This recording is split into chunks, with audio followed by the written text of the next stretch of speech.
कई बार भगवान हमारे रिश्ते खुद तोड़ देता है ताकि कोई हमारी जिंदगी खराब ना कर सके। दुनिया में सबसे खुश लोग वही हैं जो ये जान चुके हैं कि दूसरों से किसी भी तरह की उम्मीद करना बेकार है। जिंदगी में थोड़ा दुख भी जरूरी है।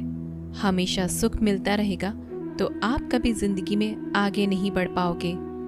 यह गलत सोच है इंसानों की कि एक अकेला इंसान क्या कर सकता है, पर देखो जरा उस सूरज को जो अकेला ही सारी दुनिया को रोशन करता है।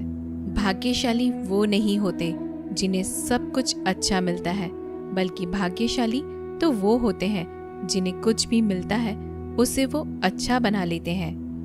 गीता में लिखा है, जब इंसान की जरूरत बदल जाती है तब उसके बात करने का तरीका भी बदल जाता है।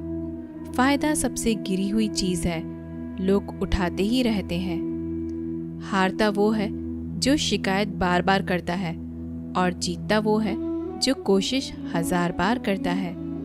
जिस इंसान को हम बेहद प्यार करते हैं वही इंसान हमारा सबसे ज्यादा फायदा उठाता है, क्योंकि वो इंसान जानता है कि हमारी कमजोरी क्या है।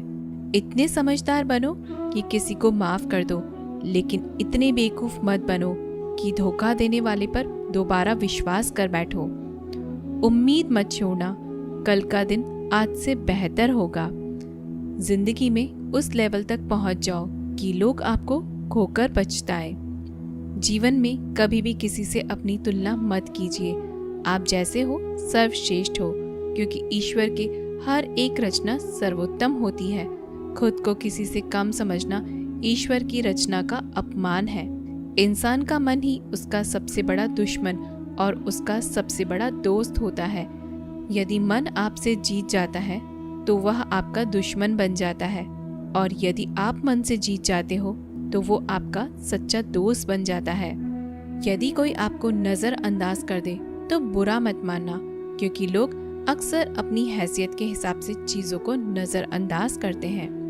उन लोगों के पीछे कभी मत भागना जिन लोगों को आपकी कोई परवाह नहीं। श्री कृष्ण कहते हैं, गलती हर इंसान से होती है, लेकिन गलतियां सुधारता वही इंसान है जो दिल का साफ होता है और रिश्तों को खोना नहीं चाहता।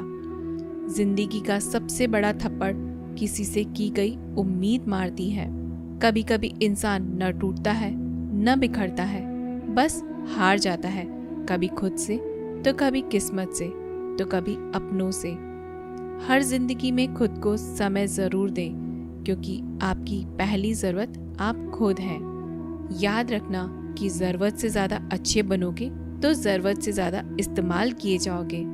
रिश्ते चाहे कितने भी बुरे हों, उन्हें कभी मत तोड़ना, क्योंकि गंदा पानी प्यास बुझाने के काम नहीं आता, पर आग बुझाने के काम जरूर आता है। जमाना जब भी मुश्किलों में डाल देता है तो परमात्मा हजारों रास्ते निकाल ही देता है। विश्वास करने वाले से ज्यादा बेवकूफ विश्वास को तोड़ने वाला होता है, क्योंकि वह सिर्फ एक छोटे से स्वार्थ के लिए एक अच्छे इंसान को खो देता है। भलाई करते रहो पानी की तरह, बुराई खुद ही किनारे लग जाएगी कचरे की तरह। जब कोई समझे ना तो उसे समझने की जरूरत ही क्या है, और जब कोई माने ना तो उसे बताने की ही जरूरत क्या। सच्चे दिल से किसी जरूरतमंद की मदद करके तो देखो। अगर दिल को सुकून ना मिले तो कहना, जिसे जाना है उसे जाने दो। वो अगर आज रुक भी गया तो कल चला ही जाएगा। इंसान को इंसान से दूर कर देने वाली सबसे पहली चीज जुबान है, और दूसरी चीज पैसा है।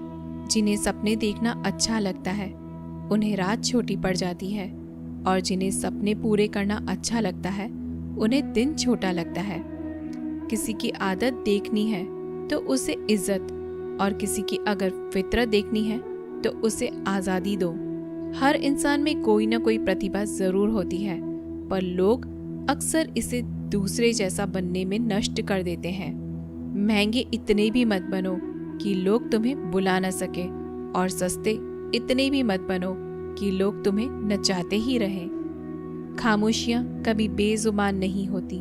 कुछ दर्द ही ऐसे होते हैं जो आवाज तक छीन लेते हैं। आजकल के लोग आपकी एक गलती के पीछे आपकी सारी अच्छाइयाँ भूल जाते हैं। जितना लोगों को समझते जाओगे उतना ही अकेलापन और भी अच्छा लगता जाएगा। खत्म हो जाएंगे वो भी रिश्ते जिनसे मिलकर लगता है कि यह उम्र भर साथ देंगे। श्री कृष्ण कहते हैं, अहंकार किसी भी चीज का हो सर्वनाश करके ही छोड़ता है। खाली वक्त में तो हर कोई बात कर लेता है। प्यार तो तब होता है जब कोई आपसे बात करने के लिए अपना सारा वक्त खाली कर दे।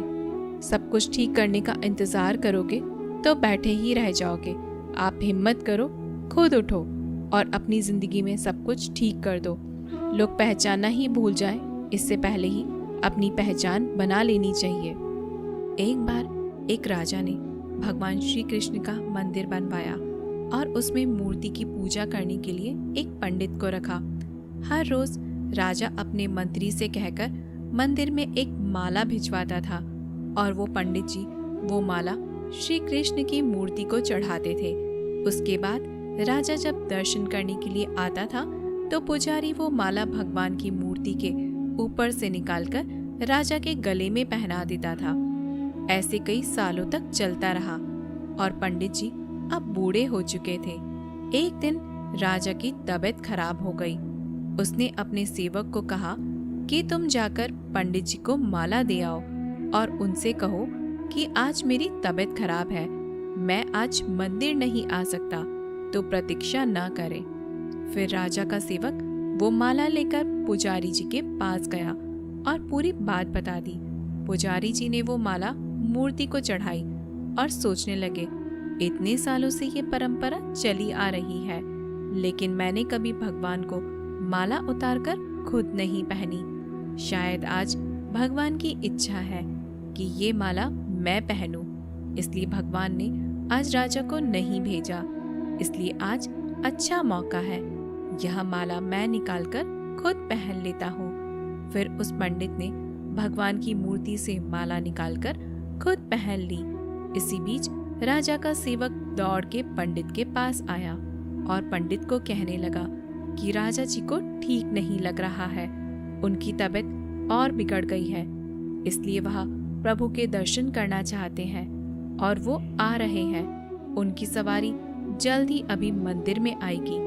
उन्हें लगा कि ये परंपरा कहीं टूट न जाए, इसलिए वो आज मंदिर में भी आ रहे हैं। जब पंडित जी को ये पता चला तब उन्होंने फटाफट से माला अपने गले से उतारी और जाकर के फिर से भगवान की मूर्ति को चढ़ा दी। फिर कुछ देर बाद राजा जी वहां आए। रोज की तरह पंडित जी ने भगवान के ऊपर से माला निकाली और राजा जी को पहना दी। और अब राजा ने उस माला को देखा तो उस माला में एक सफेद बाल नजर आया। राजा ये समझ गया कि ये बाल पंडित का है। राजा ने पुजारी जी से पूछा, क्या यह माला आपने पहनी थी? इसमें सफेद बाल कहाँ से आया? यह सुनकर पुजारी जी घबरा गए।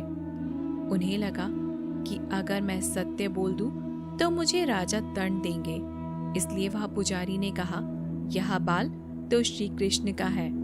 राजा को यह बात सुनकर बहुत गुस्सा आया। उन्होंने कहा, तुम झूठ बोल रहे हो, भगवान के कब से सफेद बाल होने लगे?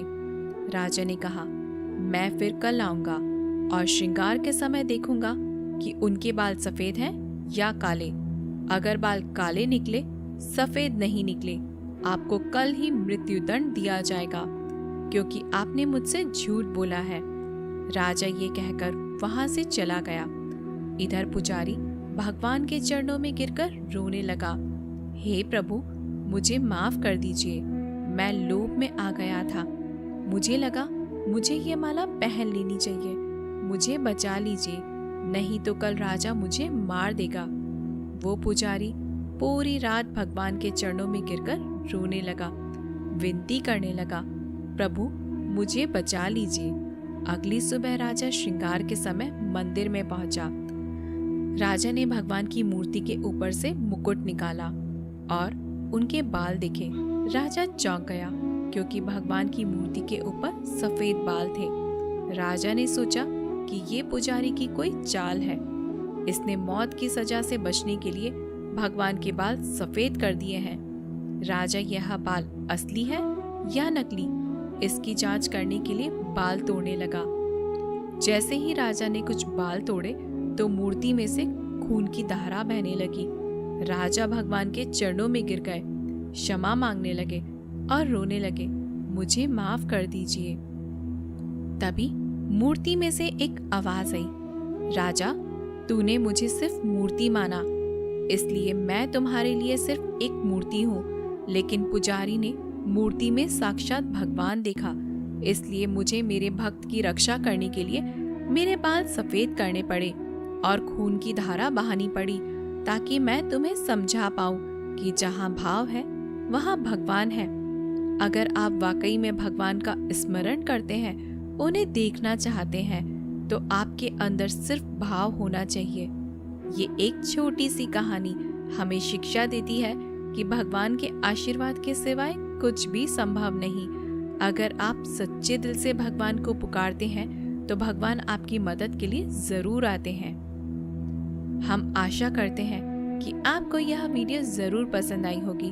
अगर आपको यह वीडियो पसंद आई हो तो हमारे वीडियो को लाइक करें। ऐसे ही जीवन बदलने वाली वीडियोस के लिए हमारे चैनल को जरूर सब्सक्राइब करें। जय श्री कृष्णा।